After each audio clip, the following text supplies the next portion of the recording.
क्या आप जानते हैं, सोमवार के व्रत का पालन करने से भगवान शिव की कृपा मिलती है और जीवन में सुख समृद्धि बढ़ती है। ओम नमः शिवाय। आइए अब सुनते हैं सोमवार व्रत की पावन कथा, जिसे श्रद्धा से सुनने और मानने वाले भक्तों के सारे कष्ट दूर हो जाते हैं।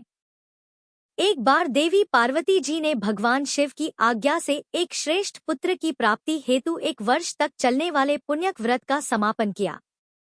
व्रत की समाप्ति पर पुरोहित सनत कुमार ने देवी पार्वती जी से कहा, सुव्रते अब मुझे दक्षिणा चाहिए। देवी पार्वती ने मुंह मांगी दक्षिणा देने का वचन दिया। बस फिर क्या था, पुरोहित बने सनत कुमार ने अस्वाभाविक दक्षिणा की याचना की। देवी, इस व्रत में दक्षिणा स्वरूप आप मुझे अपने पति को दीजिए। यह सुनते ही मानो देवी पार्वती पर तो वज्रपात हो गया हो। वे व्याकुल होकर विलाप करती हुई मूर्छित हो गई। देवी को मूर्छित देखकर श्री ब्रह्मा, विष्णु और मुनियों को हंसी आ गई। उन्होंने देवी पार्वती को समझाने के लिए भगवान शिव को भेजा। देवी पार्वती की मूर्छा टूटने पर भगवान शिव ने उन्हें समझाया, देवी देव कार्य, पितृ कार्य या नित्य नैमित्तिक जो भी कार्य दक्षिणा से रहित होता है निष्फल हो जाता है। उस कर्म से दाता कालसूत्र नामक नरक में गिरता है। उसके बाद वह दीन होकर शत्रुओं से पीड़ित होता है। ब्राह्मण को संकल्प की हुई दक्षिणा उस समय न देने से वह बढ़कर कई गुनी हो जाती है। भगवान विष्णु और ब्रह्मा जी ने देवी पार्वती से धर्म की रक्षा के लिए अनुरोध किया। धर्म ने भी समझाया। देवताओं ने कहा, मुनियों ने भी दक्षिणा देने की प्रेरणा दी, लेकिन फिर भी देवी पार्वती मौन रही। तब सनत कुमार ने कहा, शिवे, या तो आप मुझे दक्षिणा में अपने पति को प्रदान कीजिए या अपने दीर्घकालीन कठोर तप का फल भी त्याग दीजिए। इस महान कर्म की दक्षिणा न मिलने पर मैं इस दुर्लभ कठोर व्रत का फल ही नहीं, अपितु आपके समस्त कर्मों का फल भी प्राप्त कर लूंगा। उद्विग्न होकर देवी पार्वती जी ने कहा, पति से वंचित हो जाने वाले कर्म से क्या लाभ?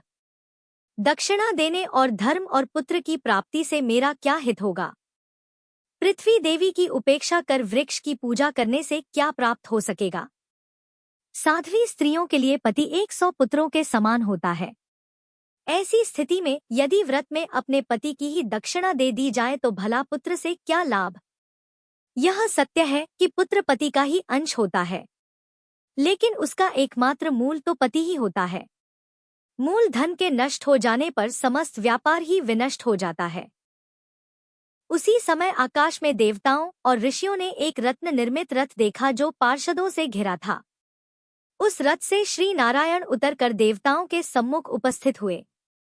उन श्री नारायण को ब्रह्मा, विष्णु और शिव जी ने रत्न सिंहासन पर बैठाकर प्रणाम किया और हाथ जोड़कर गदगद कंठ से स्तुति की। वहां का सारा वृतांत जानकर श्री नारायण ने कहा, शिव प्रिया पार्वती का यह व्रत लोक शिक्षा के लिए है, अपने लिए नहीं, क्योंकि वे तो स्वयं समस्त व्रतों और तपस्याओं का फल प्रदान करने वाली हैं।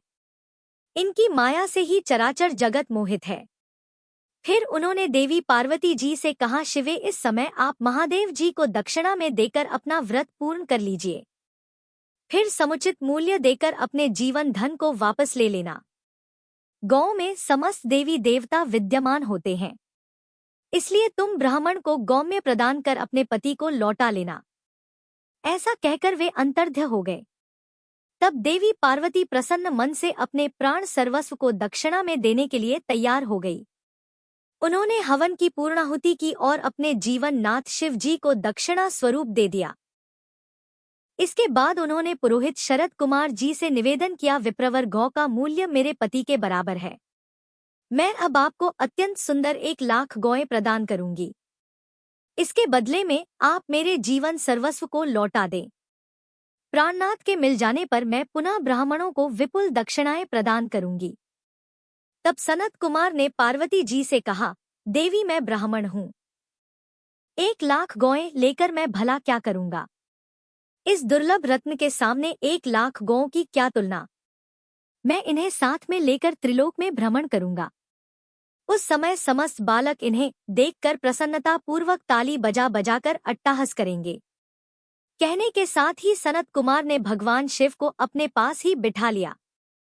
सनत कुमार ने भगवान शिव को वापस नहीं किया। यह देखकर और यह सुनकर देवी पार्वती जलहीन मछली की तरह छटपटाने लगी। उन्होंने मन ही मन सोचा, कैसा दुर्भाग्य है मेरा कि मुझे ना तो अभीष्ट देव का दर्शन ही हुआ, ना ही व्रत का फल प्राप्त हो सका।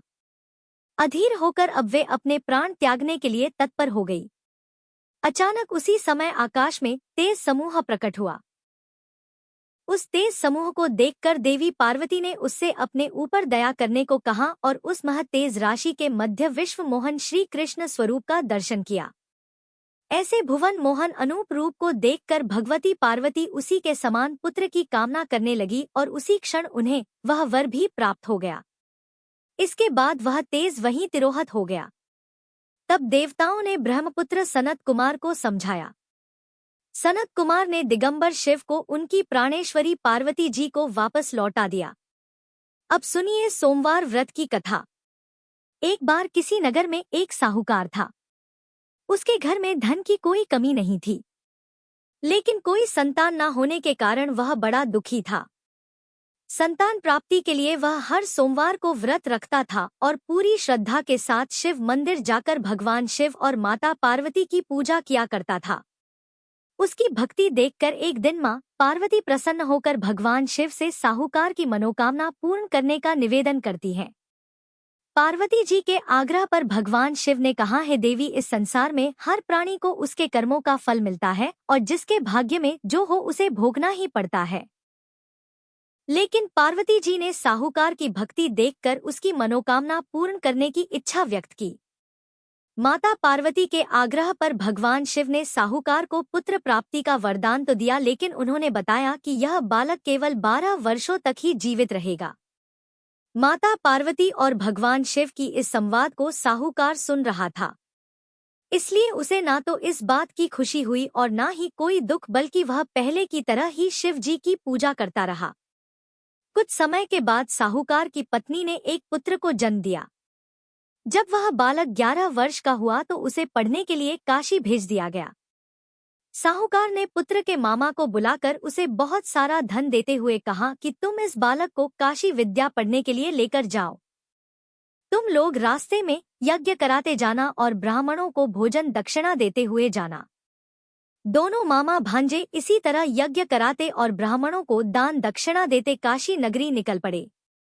इस दौरान रात में एक नगर पड़ा जहां नगर के राजा की कन्या का विवाह था, लेकिन जिस राजकुमार से उसका विवाह होने वाला था वह एक आंख से कान्हा था। राजकुमार के पिता ने अपने पुत्र के कान्हा होने की बात को छुपाने के लिए सोचा, क्यों ना उस साहूकार के पुत्र को दूल्हा बनाकर राजकुमारी से विवाह करा दूं और विवाह के बाद इसको धन देकर विदा कर दूंगा और राजकुमारी को अपने नगर ले आऊंगा।